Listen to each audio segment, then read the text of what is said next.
శ్రీమాత్రే నమః.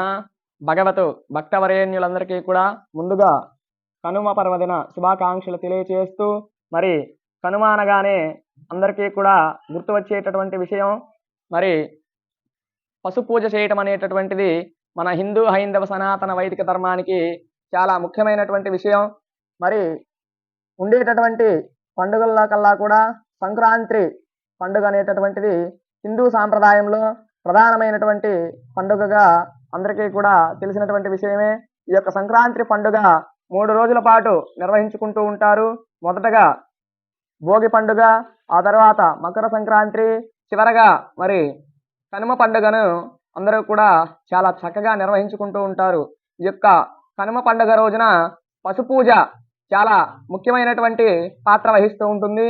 ఈ యొక్క పశు పూజ ఎందుకు చేయాలయ్యా అంటే, మరి ధనుర్మాసం ప్రారంభమైనప్పటి నుండి కూడా మనకి రైతులందరూ తన యొక్క వ్యవసాయ పనులన్నీ కూడా పూర్తి చేసుకున్న పిమ్మట ధనధాన్యాదులన్నీ కూడా ఇంటికి చేర్చుకునేటటువంటి సాంప్రదాయం ఉన్నది. ఇంటికి వచ్చినటువంటి ధాన్యాన్ని మకర సంక్రాంతి రోజున దేవతా చిత్రపటాల యందు ఉంచడం కానీ లేదా దేవతార్చన చేయడం కానీ చేస్తూ ఉంటారు.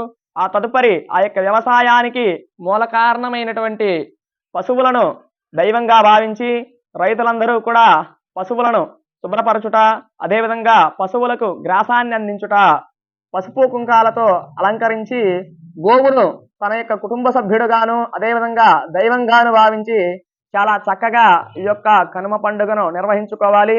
ఎవరు కూడా దయచేసి మధుమాంసాదులు ఈరోజు స్వీకరించకుండా పశువులను సేవించాలి తప్ప భక్షించకూడదండి.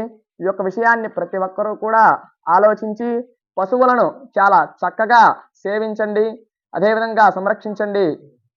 ఉన్నటువంటి పశు సంపదల్లో కల్లా కూడా మరి మనకి వ్యవసాయానికి మూలకారకమైనటువంటి ఎద్దులు కావచ్చు, విశేషమైనటువంటి పశువులను సేవించండి. వీలైనంత వరకు కూడా మధుమాంసాదులు స్వీకరించకుండా స్వామివారిని అర్చించి పశు సంపదను సంరక్షించండి.